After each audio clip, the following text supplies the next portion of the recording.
ठोकने के लिए क्या है मोदी जी? यहां के मुद्दों को ले जाने के लिए, यहां की समस्याओं को ले जाने के लिए। आप देखिए, मैं बंगाल की तमाम जनता से कहूंगा, आप झारखंड विधानसभा का डिबेट, झारखंड विधानसभा का डिस्कशन देखिए। जब जयराम महतो खड़ा होता है तो हम कभी इधर उधर की बात नहीं करते हैं, सीधा मुद्दों की बात करते हैं। हमने 4 सेशन में भाग लिया है। आप चारों सेशन के किसी भी कार्यक्रम को मेरा जाके देखिए, झारखंड विधानसभा के टीवी से निकालकर। हमने ना कभी इधर उधर की बात नहीं किया है, हमने सीधा झारखंड के मुद्दों की बात को किया है। तो आज केंद्र को भी हमने, बंगाल के लोगों ने 17 MP दिया है, तो काहे दिया है भाई? काहे दिया है?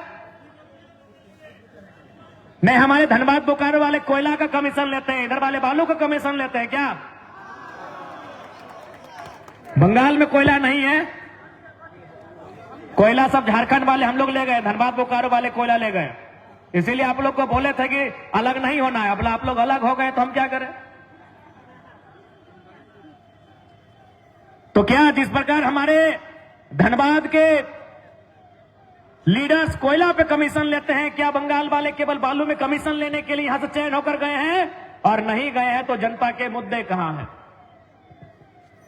केंद्र की सरकार को भी इसका जवाब देना होगा, और राज्य की भी सरकार को। चूंकि भारत एक लोकतांत्रिक देश है, और लोकतांत्रिक व्यवस्था कब करवट लेगी ये कोई नहीं कह सकता है। एम्बुलेंस को थोड़ा बढ़िया से रास्ता दे दीजिएगा।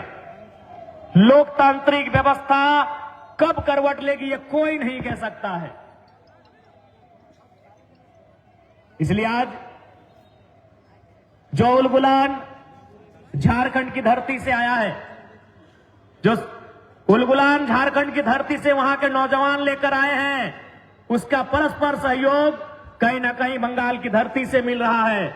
और निश्चय ही आने वाले दिनों में हमारे बंगाल के जंगल महल के, पुरुलिया के लोगों के जो समस्याएं होंगी, उन पर उसी आवाज के साथ, उसी बुलंदी के साथ, उसी मजबूती के साथ हम लोग लड़ते हुए दिखेंगे, जिस मजबूती के साथ हम लोग झारखंड में लड़ते हैं।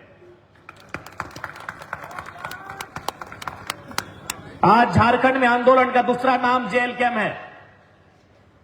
किसी को कुछ होता है तो उन्हें पहले जेल कैम्प को याद करते हैं, वो भले सरकार की पार्टी के क्यों ना रहे, क्योंकि उन्हें भी मालूम है अगर संघर्ष के लिए कोई आगे कदम बढ़ाएगा तो जेल कैम्प के लोग बढ़ाएंगे। इसलिए आज बंगाल पुरुलिया के टैक्सी स्टैंड से यहां के जनमानस को यह साफ शब्दों में कहना चाहेंगे, जो जन एखाने आसेছে আপনি সবার, আমি এইটাই গল্প করতে যাই কি এবার এই বঙ্গালের সমীকরণ, এই বঙ্গালের যে পরিস্থিতি আছে, এই যে রাজনৈতিক স্থিতি পরিস্থিতি, এই স্থিতিকে চেঞ্জ করবার দরকার আছে। কেন চেঞ্জ করবার দরকার আছে না? পলিটিক্যাল, भारत एक पॉलिटिकल कंट्री है, यहां हर एक चीज राजनीति से रिलेटेड है, यहां हर एक चीज राजनीति से प्रभावित है। और यदि हम राजनीति को नहीं समझेंगे, यदि हम राजनीति में अगर सुधार नहीं लाएंगे तो हमारे जीवन में सुधार नहीं आएगा।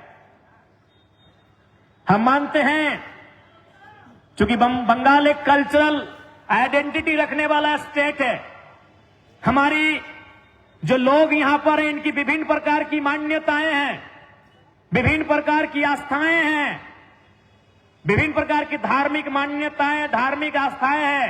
लेकिन एक बात कहेंगे, आज के दौर में बदलाव यदि कहीं से होगा तो राजनीतिक गलियारों से होगा, धार्मिक मान्यताओं और आस्थाओं से संभव नहीं है।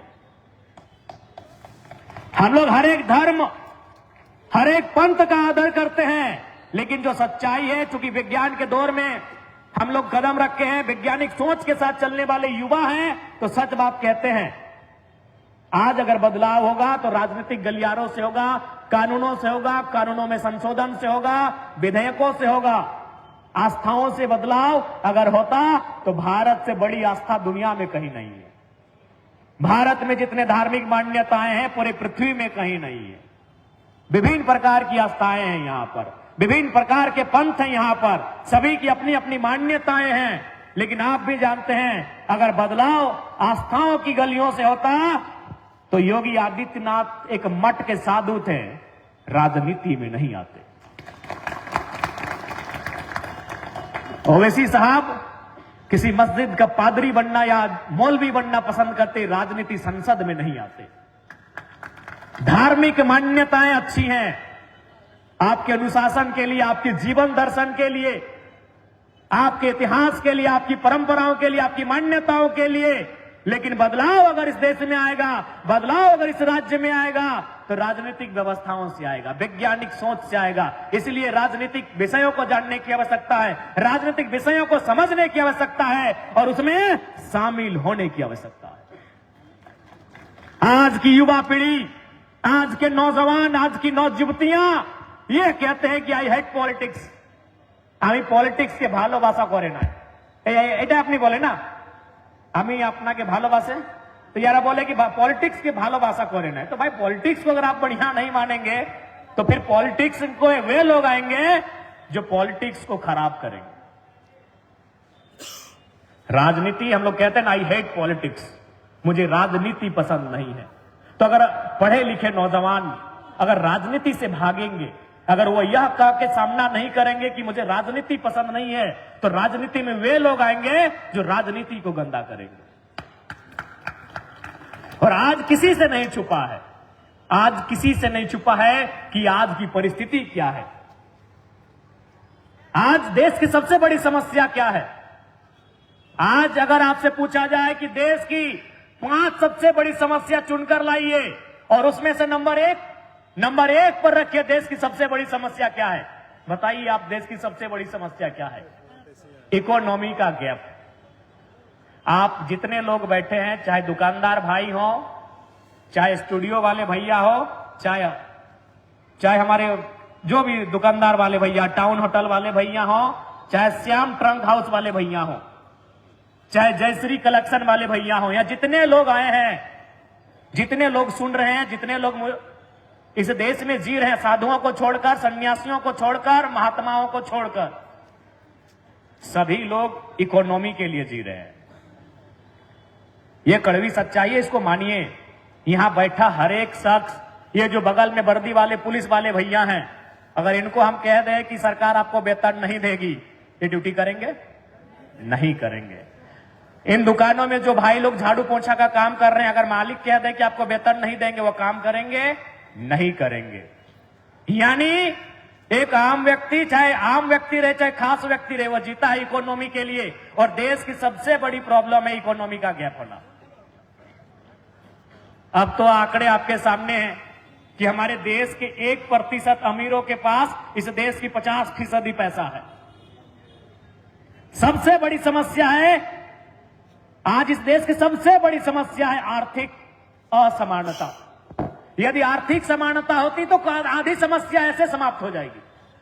वो किनके कारण है? किनके कारण है? राजनेताओं के कारण है। किनके कारण है? ब्यूरोक्रेट्स के कारण है। यदि आज अडानी साहब अवैध रूप से अपना वर्चस्व स्थापित कर रहे हैं तो अपने दम पर नहीं, राजनीति पार्टनर मोदी जी और उनके नेतृत्व में काम करने वाली ब्यूरोक्रेट्स के कारण। आप दुनिया के उद्योगपतियों के बारे में जानिए कि उन्होंने पैसा कैसे कमाया।